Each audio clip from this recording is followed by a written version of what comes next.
Je sais pas, j'ai pas trouvé d'autres formules plus adéquates pour m'introduire. Bref, Oui. si je te dis Bicrave, rap et Shakespeare, qu'est-ce que tu me réponds? Oh Roméo, combien voudrais-tu pécho? C'est ça? Alors oui, mais non, c'est pas ça. Bah c'est pas grave. William t'inspire pour vous servir. Bien évidemment, quand je vous dis Bicrave, théâtre et rap, le premier nom qui doit vous venir à l'esprit, c'est Mohala Squad. C'est le phénomène de cette année, absolument tous les médias spécialisés rap comme généralistes en parlent. Et comme t'es persuadé que ton avis compte et que tu voulais gratter son buzz jusqu'à la dernière miette, tu t'es dit que t'allais faire une vidéo dessus, blablabla, raconte pas ta vie générique. Enfin, pas spécialement, mais J'ai dit générique. générique. Mais c'est pas la fin du monde, quoi. C'est comme ça. Poto, m'appelle pas mon frérot. Flash de popo, ce soir c'est lui qui papote. Il parle de ton pote, celui qui t'accorde.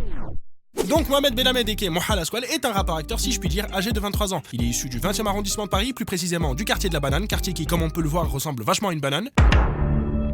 Et c'est tout simplement l'un des mecs qui a fait le plus parler de lui dans la sphère apologique cette année. Alors avant de rentrer dans le vif du sujet, j'aimerais juste remercier Mohala Squad, sincèrement. Tout simplement parce que grâce à lui, je peux enfin confirmer la théorie que je défends bec et ongle depuis bientôt 3 ans. Oh, c'est reparti. Cette théorie, vous la connaissez déjà, c'est celle qui atteste que le succès d'un rappeur d'origine maghrébine dépend exclusivement du taux de kératine présent dans ses cheveux, comme peut en attester ce graphique.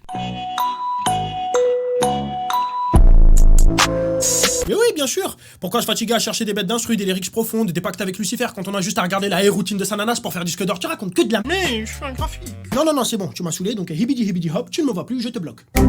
Bref, bien évidemment, le succès du type s'explique autrement que par sa capillarité, même si selon moi ça joue beaucoup. Et selon moi, il y a 3 éléments ultra importants qui ont joué le rôle de catalyseur dans sa carrière. Le mec est honnête, spontané et surtout productif. C'est absolument tout ce que tu n'es pas. Mais tu m'avais pas bloqué, toi? Hibidi hop, je m'en bats les couilles, je te stalk. Tu peux rien contre moi. L'aspect productivité, on a pu le voir le mettre en œuvre durant toute cette année, notamment à travers des freestyles qu'il balançait sur Facebook et YouTube de manière régulière tous les dimanches, comme si c'était une messe. Et surtout, aimez votre prochain. La squale, ma gueule. Amen.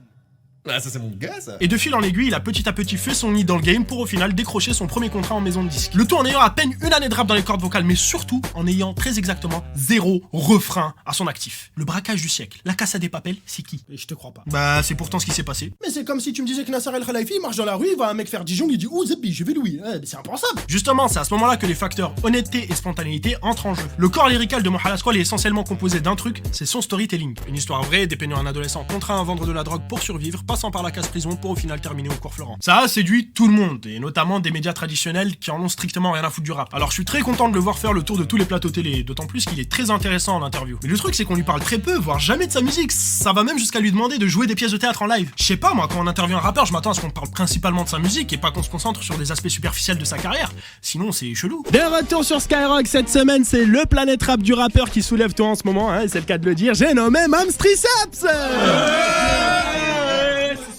Merci, c'est Mams tout court. Alors Mams, tu sors ton album Mon corps avait raison et la question que tout le monde se pose bien évidemment, c'est la suivante. Les protéines, avant ou après la séance? 30 minutes après, mais je vois pas le rapport en fait. Yes, c'est ce que je me disais. Bon bah du coup on va pas perdre plus de temps, on va passer à la démo. Je te laisse le temps de te préparer. Le tapis est là, tu vas me faire 10 pompes. Mais t'es ouf, on est là pour rapper, on est pas à Fitness Park là. Vas-y, arrêtez les gars là. Ok, je comprends, t'as pas envie de transpirer, le boug est soin comme on dit. Du coup on va parler de ton album et plus précisément du morceau 8, Mauvaise attraction. Les tractions, pronation ou supplination? Allez, c'est mon frère. Ah non mais reviens Mams, il était susceptible. Calme. Moi j'ai une solution. Je vais lâcher mon 16 les gars. Ça fait 20 ans que j'attends ça, 20 ans qu'on fume des chichas ici. On est d'accord, c'est chelou. Donc parlons de sa musique. Outre le fait qu'il peut pas s'empêcher de mentionner dans tous ses sons qu'il a fait ses études au cours Florent, il y a 2 trucs chez lui que moi personnellement j'ai du mal à comprendre. Déjà pour commencer, je vais te poser la même question que j'ai posée à 6ix9ine. Pourquoi tu cries? Pourquoi vous criez? C'est quoi votre problème? Vous revendiquez quoi? C'est bizarre, à aucun moment ils ont crédité Moundir dans les featuring. Et la deuxième chose que je comprends pas, c'est quoi cette manie de mettre des extraits de Jacques Brel ou de films dans tous tes sons? Alors ok, c'est pour la référence, ça rend le truc cool, no jutsu, on le connaît déjà. Mais faut faire attention avec ça, parce qu'un jour ça va le rattraper. C'est une bonne situation, ça, Script. Vous savez, moi je crois pas qu'il y ait de bonnes ou de mauvaises situations. Moi, si je devais résumer ma vie aujourd'hui avec vous, je dirais que c'est d'abord des rencontres.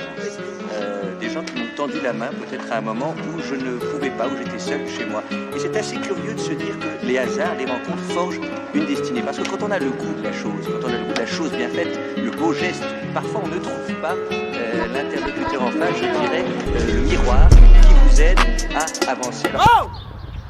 Tu fais quoi là? S'en bat les couilles d'avancer, nous on veut que tu rappes! Y'a même plus d'instru! Le cadreur il tient même plus debout! Putain de merde! Casse les couilles avec ces trucs de merde! C'est pas le moment.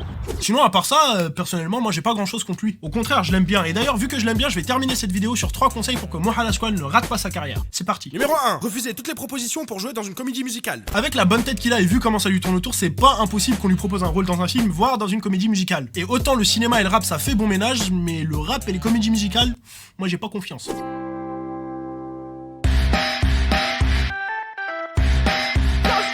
Faut de la peu pour être heureux, vraiment un peu pour être heureux.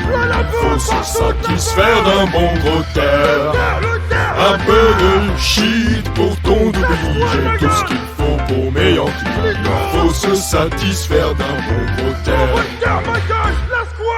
Numéro 2, ne pas devenir youtubeuse beauté. Bon, c'est très peu probable que ça arrive, je sais, mais j'ai juste pas envie que ça arrive. On sait jamais, tout va trop vite dans ce game. Coucou mes Bendero et mes Luna, c'est la Swat Beauty en direct de la banane, j'espère que vous allez bien. Aujourd'hui on se retrouve pour une vidéo très très spéciale, à savoir une vidéo crash test de mon nouveau produit de ma gamme de cosmétiques, le Bender Rouge à lèvres.